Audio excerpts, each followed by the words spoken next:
Hello guys, जैसा कि आपको पता है कि मेरा नाम शिवम है और मैंने इससे पहले भी एक वीडियो बनाया था जिसमें मैंने अपना एक्सपीरियंस शेयर किया था। तो जैसा पता है कि मैंने अपना एक्सपीरियंस शेयर किया था इससे पहले वाले वीडियो में कि सिविल कोड में किस टाइप से आपको जाना है और क्या क्या क्वेश्चन पूछे जा रहे हैं। ठीक है, तो अब कहने का बात ये है कि बहुत सारे क्वेरी जा रहे थे, मेरे कमेंट में भी बहुत सारे आए हैं कि आप लोग ये बताइए सर कि और क्या क्वेश्चन पूछे जा रहे हैं, क्योंकि अभी तो हाफ से ज़्यादा मतलब 70% स्टूडेंट का हो चुका है, 3-4 दिन ही बचा हुआ है। तो उनके लिए मैं कुछ सुझाव देना चाहूँगा। ठीक है, फर्स्ट ऑफ ऑल मेरा बैकग्राउंड बीटेक था, तो मेरे से बीटेक के बारे में पूछे गए थे। जिनका बीटेक है उनसे बीटेक के बारे में पूछे जा रहे हैं। तो आप लोग जैसे जानते भी होंगे कि पहले आप लोग को इंटर करना है। ठीक है, जब इंटर करोगे रोल नंबर वाइज आपको सीरियल वाइज आपको बैठाया जाएगा, जो भी आपका चैम्बर होगा वहाँ फिर डीबी के लिए आपको फॉर्म मिलेगा। 4 फॉर्म 5 रहते हैं, annexure A B C D E उनके लिए रहता है जिनका कोई गलती हो गया है या किसी तरह का वो नहीं कर पा रहे, उनके लिए वो ई रहता है। ठीक है, अब रहा आपको ए बी सी डी भी डालना होता है, फॉर्म फिलअप करना होता है। और ए में आपको पर्सनल डिटेल्स वगैरह जो भी है वो डालना होता है। बी में आपका वही डॉक्यूमेंट वेरिफिकेशन को लेकर आपका क्या क्या आपके पास डॉक्यूमेंट है वो डालना होता है, वहाँ पे फिलअप करना पड़ता है। ऐसा आपको नहीं पता है तो आप वहाँ पे जाओगे तो वहाँ पे आपका डीबी के टाइम पे आपका क्लियर कर देगा। ठीक है, अब मैं बताता हूँ कि डीबी पे जब जाओगे तो वहाँ पे आपको ओबीसी एनसीएल को लेके काफ़ी क्वेरीज है। तो ओबीसी जो होना चाहिए वो 2023 के मार्च से पहले और 22 के अप्रैल के बाद का बना होना चाहिए, यानी फाइनेंशियल ईयर खोज रहा है वो। ठीक है, अब आपके पास है या नहीं है वो उनसे मैटर नहीं करता है। आपने उसमें एनसीएल डाला तो आपको इसमें कंसिडर करेंगे, क्योंकि जब भी कोई भी डॉक्यूमेंट डाला जाता है ना तो उसमें आपके पास होना चाहिए। अगर आपके पास नहीं है तो फिर वो प्रॉब्लम क्रिएट होगा, क्योंकि जो आपने एप्लीकेशन फॉर्म में डाला है बस वही चीज़ वहाँ पे लेंगे। आपको 15 दिन का टाइम मिलता है, but I think back date में कोई भी सर्टिफिकेशन जो भी गवर्नमेंट अथॉरिटी का होता है वो नहीं बनता है। राइट, इसके साथ EWS का कुछ ये भी आ रहा है कि EBC का कुछ ये भी आ रहा है कि EWS का, सॉरी, कि उनका क्या है दिक्कत है। तो EWS जो होना चाहिए वो आपका फाइनेंशियल ईयर 21-22 का होना चाहिए, और जो ऊपर में लिखा हुआ है ना वो 22-23 होना चाहिए। Are you getting my point? मैं क्या बोल रहा हूँ, 22-23 ऊपर वाले होना चाहिए, जहाँ पे ऊपर लिखा रहता है 22-23 वर्ष के लिए, और नीचे जो है ना, और जो नीचे है वो आपका जो रिटर्न में लिखा रहता है वो 21-22 लिखा है कि 21-22 के लिए मान्य, क्योंकि इनकम जो बनता है वो 21-22 के लिए बनता है। इसके लिए इसी की बेसिस पे 22-23 के लिए EWS आपको दिया जाता है। आप खुद सोचो ना, 22-23 में अगर आप आ रहे हो और आप 22-23 का दिखा रहे हो या 21-22 का, तो आपका उससे फाइनेंशियल ईयर पहले का होना चाहिए, जो कि आपको इनकम बेस्ड बताता है कि हाँ पिछले साल आपका ये इनकम है। जैसे इनकम टैक्स कैसे रिटर्न फाइल करते हो, ये इनकम टैक्स आता है स्लैब्स, जो अभी आगे है कि 12 लाख तक 0% टैक्स लगेंगे, तो वो चीज़ हो जाता है तो वो अगले साल के लिए आ जाता है, तो उसी टाइप से बैक ईयर चलता है। ठीक है, रेसिडेंशियल आपका कभी कभी होगा 20 के बाद होना चाहिए, आई थिंक चल जाएगा, कोई दिक्कत नहीं, कोई रेसिडेंशियल चेंज नहीं होता। और कास्ट सर्टिफिकेट भी कभी कभी ले लेते हैं। इनकम आपका जो है ना 21-22 का होना चाहिए, EWS 22-23 का होना चाहिए, OBC 22-23 का होना चाहिए।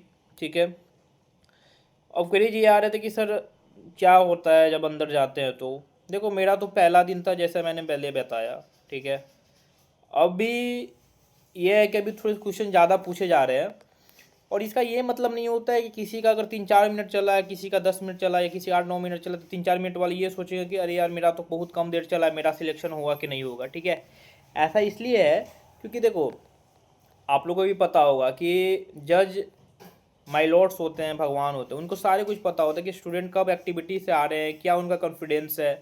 वो आपसे पहले उनके पास प्रोफाइल होता है जो वो देख लेते हैं कि आपने कहाँ से बीटेक किया है, कहाँ से ऑनर्स पेपर किया है, कहाँ से ग्रेजुएशन है आपका, आपके पास सर्टिफिकेशन है कि नहीं है, रेड मार्क आपके लगा है कि नहीं, यानी कि रेड मार्क दैट मीन्स आपका कोई डॉक्यूमेंट है कि नहीं है।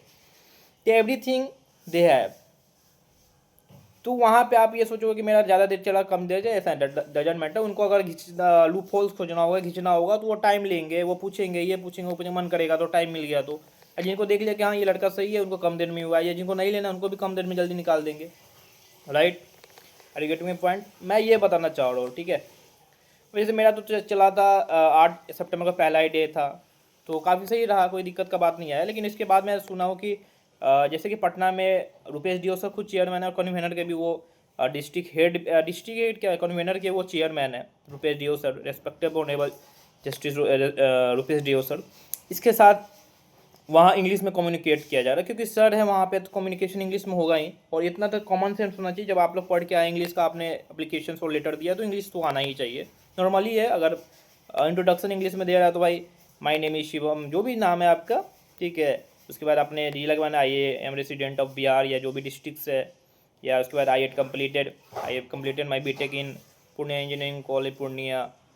इसके बाद वही my hobby is that and I have been preparing competitive exam since 2 साल 3 साल 1 साल नहीं कर रहे हो, जो भी चीज़ है वो आपके आपके डिपेंड करता है आप कैसे बोलते हो, ठीक है।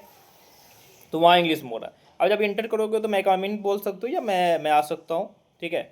मैं कम इन सर या मैं आ सकता हूँ। देखो इस वीडियो में लास्ट तक देखना, क्योंकि मैं इसमें कटअप भी डिपेंड बताऊँगा।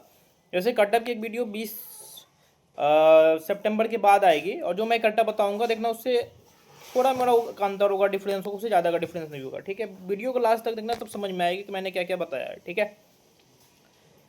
अब है कट ये, अब जब आप इंटर करते हो मैं कमिंग से कि या मैं अंदर आ सकता हूँ, सर बोलेंगे बैठ आइए आइए बैठिए। आप जब बैठो नहीं जाओगे, सर बढ़िया से बैठाएंगे, कोऑपरेट हो जाएंगे, कोई दिक्कत नहीं होगा, एकदम हंसेंगे, आराम से रहेंगे, मुस्कुराएंगे। डजेंट मैटर कि ये आपको कॉन्फिडेंस को लेवल का बूस्टअप किया जा रहा है। अभी अब आपसे पूछेंगे कि अपने बारे में बताइए, अगर इंट्रोडक्शन बोले तो नॉर्मली आपने इंट्रोडक्शन का जो प्रिपरेशन करके रखा है आप वो बता सकते हैं। इसके साथ अगर इंट्रोडक्शन पूछ लिए, अगर पूछे कि आपका नाम बताइए, इंट्रोडक्शन नहीं पूछते हैं, ठीक है। तो आपको क्या करना है, बस आपको जाना है वहाँ पे अपने बारे में बताना है, पिताजी के बारे में बताना। देखिए आप पिताजी को ना हमेशा किसान किसान बोल बोल के ना आप उनको थका, मतलब उनको बोरिंग फील करवा रहे, जो जो है एग्जैक्टली जो है ना, अगर वो बिजनेसमैन है या जो भी व्यापार करते हैं या जो भी जॉब जहाँ भी करते हैं, ठीक है, वहाँ पे उनका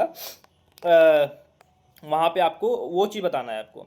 अब आते हैं आपका डिस्ट्रिक्ट पहले नोन होना चाहिए। अगर आप पटना से है तो पटना कौन इस्टेब्लिश किया, पटना कैपिटल कब बना, पटना के बारे में हिस्टोरिकल पैलेस क्या क्या है, फेमस जगह पैलेस क्या क्या है। इसके साथ पटना में अभी क्या ब्लॉक्स, कितने ब्लॉक्स है, बिहार में कितने ब्लॉक्स है, बिहार अभी पटना के जैसे पटना कोर्ट के जो ये हाई कोर्ट है वो इस्टेब्लिश कब हुआ, सुप्रीम कोर्ट इस्टेब्लिश कब हुआ, चीफ जस्टिस कौन है दोनों हाई कोर्ट के, इससे पहले कौन थे, अभी एक्टिंग चीफ जस्टिस कौन है, ये तो पता होना चाहिए। तो नॉर्मल बात है, ये तो सबको पता होना चाहिए, ठीक है। बिहार में टोटल कितने डिस्ट्रिक्ट्स है, कितने ब्लॉक्स है, कितने विलेज है। आप यहाँ रह रहे हैं, आपका घर अगर कहीं और है, आप वहाँ पर अगर रेंट पे रह रहे हैं तो आखिर वहाँ आपने पढ़ाई किया तो उस जगह के बारे में पूछ सकते हैं।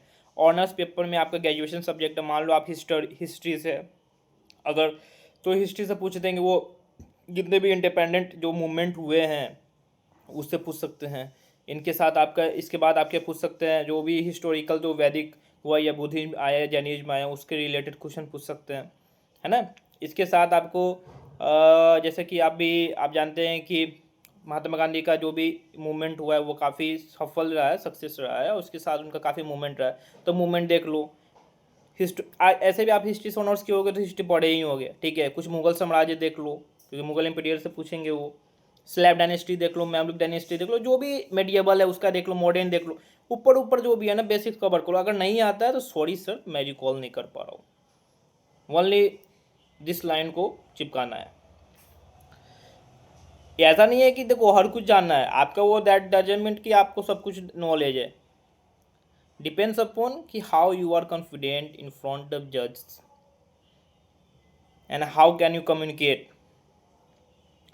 तो डिपेंड्स करता है कि आप कैसे कर रहे हो, ठीक है, वहाँ पे कैसे आप अपने आप को रिप्रेजेंट कर रहे हो, जवाब दे रहे हो, ठीक है। अब इसके साथ आप अच्छे से इसके बाद ऑनर्स पेपर आपने कवर्ड कर लिया, डिस्ट्रिक्ट को कवर्ड कर लिया। इसके साथ कुछ मैथ के फार्मूला याद कर लो, रिवीजन कर लो। कुछ केमिस्ट्री के साथ सर है पूर्णिया में, तो वहाँ केमिस्ट्री के फार्मूला पूछे जा रहे हैं, तो वो सब कवर्ड कर लो। इसके साथ why do you want to join UDC clerk, अगर आप हायर जॉब कर रहे हैं फिर यहाँ क्यों आ रहे हो, तो इसका पहले आपको जवाब क्लियर एकदम कॉन्साइज में ब्रीफ में क्लियर होना चाहिए। इसके बाद आप मान लो कि इसके बाद जब ये हो जाता है तो फिर आपसे पूछते हैं कि ज्वाइन क्यों करना चाहते हो, तो सर मेरी परिस्थिति किसी ने फाइनेंशियल स्टेबिलिटी चाहिए, गवर्नमेंट जॉब में चाहिए, और मुझे लगता है मैं इसमें आके खुद को स्टेबलाइज कर पाऊँगा, इसके साथ खुद की पर्सनालिटी को डेवलप कर पाऊँगा, राइट। आपको जो मन है दे डिपेंड्स अपॉन यू, नो कि मैं जो बोलूँगा वही आंसर देना है, अपने से जो अच्छा लगे आंसर वो आपको बताना है। वीकनेस स्ट्रेंथ इस बार सारे नहीं पूछे जा रहे हैं तो वो आपको नहीं पता बताना है, ठीक है। आप जो बैकग्राउंड है, आपका इंजीनियरिंग बैकग्राउंड है, तो आपने इंजीनियरिंग छोड़ के यहाँ क्यों आना चाहते हैं, इंजीनियरिंग में ही जाइए। तो उसका आपको कौन सा क्लियर आंसर होना है। देखो मैं कुछ आंसर नहीं बता सकता हूँ अभी कुछ भी, क्योंकि देखो वीडियो बहुत सारे लोग देखते हैं, तो ये सही नहीं रहेगा। ठीक है, जिनका हो गया उनके लिए भी दिक्कत है, जो आने वाले उनके लिए भी दिक्कत हो सकता है, और मेरे लिए भी दिक्कत है। ठीक है, क्योंकि आई एम ऑल्सो एस्पिरेंट्स। तो बेसिकली डिपेंड्स अपॉन यू कि आप लोग जो कुछ कमेंट पूछते रहते हो कि ये बताइए कि इसका क्या जवाब दे। अरे ये तो खुद का है ना, कॉमन सेंस है, ये खुद से जवाब दो, दिल से होना चाहिए, दिल से होगा सब सही रहेगा। ठीक है, इसके साथ ये पूछ सकते हैं कि क्लर्क में आने का मकसद क्या है, क्लर्क का जॉब क्या होता है, सिविल कोड और क्रिमिनल कोड में क्या अंतर है, कुछ कोड भी पूछ सकते हैं जैसा सुनने आ रहा है। तो ये सब चीज़ें हैं। तो पहला डिस्ट्रिक्ट फेमस क्यों है, डिस्ट्रिक्ट के बारे में टोटल चीज़ें जान लो, बिहार के बारे में जान लो, कोर्ट के बारे में जान लो, कुछ लीगल पैनल लीगल कोर्ट्स हैं उनको जान लो, अमेंडमेंट जान लो, आर्टिकल्स थोड़ा पढ़ लो पॉलिटी के, जो भी जैसे कि आर्टिकल जो है हमारा लाइफ का, तो आर्टिकल 21 है, 19 में क्या है, तो ऐसे करके 32 में क्या है, आर्टिकल 32 उसको कौन बोला था, अम्बेडकर जी साहब बोले थे। डीपीएसपी क्या है, कहाँ से लिए गए हैं, फंडामेंटल राइट्स कहाँ से लिए, फंडामेंटल ड्यूटीज कहाँ से लिए गए, तो एवरीथिंग सब कुछ आपको ये कवर्ड होना चाहिए। कोई भी वीडियो यूट्यूब पे उठाओगे सारा बता देगा। जो पढ़ रहे होगे, सीजीएल वगैरह तैयारी कर रहे होगे, या जो भी नॉर्मली गवर्नमेंट एग्जाम का बीपीएससी वगैरह तैयारी कर रहे होगे, उसको नॉर्मली नॉलेज होगा। ठीक है, तो ज़्यादा दिक्कत नहीं आने वाले इसमें। अब आते हैं district honours paper, polity, history, कुछ फार्मूलेज, इसके साथ कॉन्फिडेंस लेवल आपको ना होना चाहिए। ठीक है, क्यों ज्वाइन करना चाहते हो, रोल क्या होता है यूडीसी का, और कोर्ट के जितने भी चीफ जस्टिस हैं उनके नाम, अभी जो मिनिस्ट्री है बिहार के और इंडिया के उनके नाम, और अभी नेपाल के कुछ करंट इवेंट्स हुए हैं जो नेपाल की पीएम में बनी है। ठीक है, उनका नाम आपको पता होना चाहिए। ये सब चीज़ें हैं। चलो एट द एंड अब बहुत ज़्यादा वीडियो बन गया है। मैं एक बार कटअप का वीडियो लाऊंगा, लेकिन मैं एक कटअप बताता हूँ अभी तक के अकॉर्डिंग मेरे को लग रहा है। जो मैं बताऊंगा मैं सिर्फ यूआर मेल का भी बता रहा हूँ, फीमेल इसे -5 कर लेना। ठीक है, देखिए कटअप जो है ना, मेरे अकॉर्डिंग जो है यूआर का कटअप कितना गया है 44, बच्चे लिए कितने 3400। अब बहुत स्टूडेंट यही में कंफ्यूज है, जो 3400 लिए हैं वो 3400 बच्चे 44 पे नहीं, गलती। क्यों, क्योंकि देखो इसमें फीमेल भी है मेल भी है, तो फीमेल 1200 इसमें आ जाएंगी। 3400 में 1200 घटाओगे तो आई थिंक 2200 आएगी, राइट। यानी 2200 तक स्टूडेंट जो है वो मेल है। ये एक अनुमानता है, इससे ज़्यादा भी हो सकते हैं, कम भी हो सकते हैं। ठीक है, क्योंकि देखो कुछ स्टूडेंट फीमेल जो है वो यूआर कटअप जो मेल का है उससे भी ऊपर होंगे। ठीक है, तो वो भी मान लेते हैं। तो मान लो 2200 पे कितने बच्चे होंगे, 44 रैंक वाले, 44 नंबर जिनको यूआर में आया, तो 44 नंबर 2200 पे है। ठीक है, तो यहाँ पे हम देखते हैं यहाँ पे कि 44 नंबर पे है, तो मान लो कि एक नंबर पे जितने कम नंबर होते हैं उतने स्टूडेंट ज़्यादा होते हैं, कीप इन माइंड। ठीक है, तो आई थिंक 44 पे मान लो कि 300 से 400 बच्चे होंगे जो 44 से 45 के बीच में होंगे। ठीक है, तो जिनका रैंक 1800 प्लस है और 2200 के अंदर में है, वो मान लो कि वो 45 नंबर के राउंड में है। जिनका रैंक 1500 से 1900 के बीच में, वो मान लो 46 से 47 नंबर के बीच में। जो 1000 से 1500 के बीच में, वो मान लो 48-49 नंबर है। और इसी तरह से जो 700 के अंदर में, वो 50 से 55 के बीच में है, और जो अंडर 100 है वो 55 प्लस जाओ। ठीक है, तो कटअप यहाँ से प्रेडिक्ट होता है कि 44 नंबर यूआर का किया है तो +9 नंबर मान लो यूआर का कटअप ऊपर जाएगा। ठीक है, तो यहाँ से हम बता सकते हैं कि कटअप जो मैक्स टू मैक्स रहेगा वो रहेगा तुम्हारा 52 से 53, क्योंकि देखो यूआर का कटअप ज़्यादा जाने का भी रीजन है क्योंकि ओबीसी के पास सर्टिफिकेशंस नहीं है। ठीक है, तो वो यूआर में कंसिडर होंगे, तो फिर कटअप हाई थोड़ा चला जा सकता है।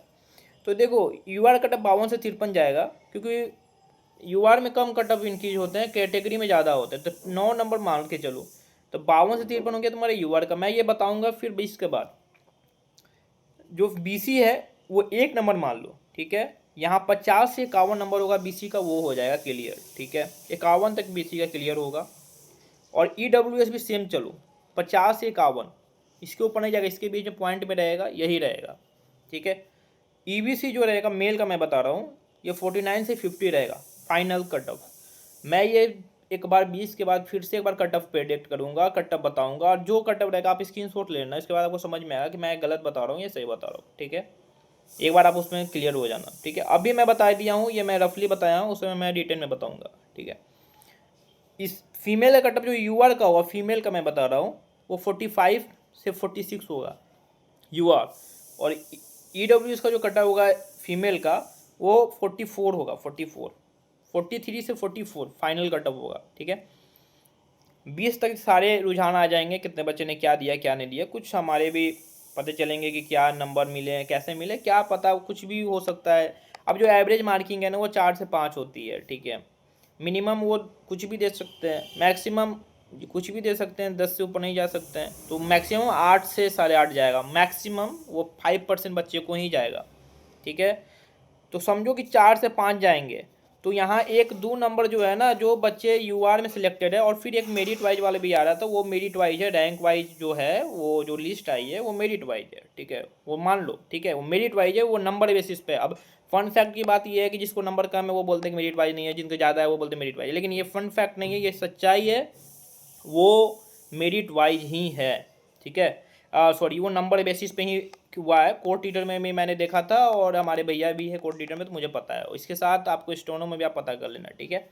तो आपको जो मैंने बताया यूआर का 52 से 53 बताया, ईबीसी BC1 यानी ओबीसी का जो BC1 है वो 51 से 52, और ईडब्ल्यूएस 50 से 51, ये कट ऑफ फाइनल में बता रहा हूँ, और ईबीसी 49 से 50, मतलब एक एक नंबर का डिफरेंस होगा तीनों कैटेगरी में। इसके बाद आप फीमेल का भी मैंने बता दिया। एक बार 20 के बाद मैं फिर से वीडियो लाऊंगा, ठीक है, वीडियो लंबी हो रही है, और उसमें मैं अच्छे से कटअप बता दूंगा कि कैसे क्या क्या कितने पॉइंट में भी बताऊंगा। उससे एक नंबर का डिफरेंस होगा, उससे ज़्यादा का डिफरेंस नहीं होगा, आई थिंक। तो अभी 20 तक होने दो, और जिनका एग्जाम में ऑल द बेस्ट। आप वीडियो देखें, अगर आपको सही लगे तो सब्सक्राइब कर दो भाई, ठीक है। वीडियो बनाने में थोड़ा मेहनत भी लगता है, और इसके साथ कमेंट भी कर सकते हो, कोई भी क्वेरी होगा, मैं सबके क्वेरीज का रिप्लाई करता हूँ हमेशा, और आगे भी करूँगा, जहाँ तक मुझसे हेल्प होगी मैं करूँगा। तो अगर कोई भी क्वेरी हो आप मुझसे कांटेक्ट कर सकते हैं। मेरा नंबर है 912321855556, और इसके साथ मैं डाल भी दूंगा, और कोई भी और आपको किसी तरह का दिक्कत हो तो आप पूछ सकते हैं, ठीक है। तो thank you, all the best, and all the best all UDC Bihar civil court students, thank you.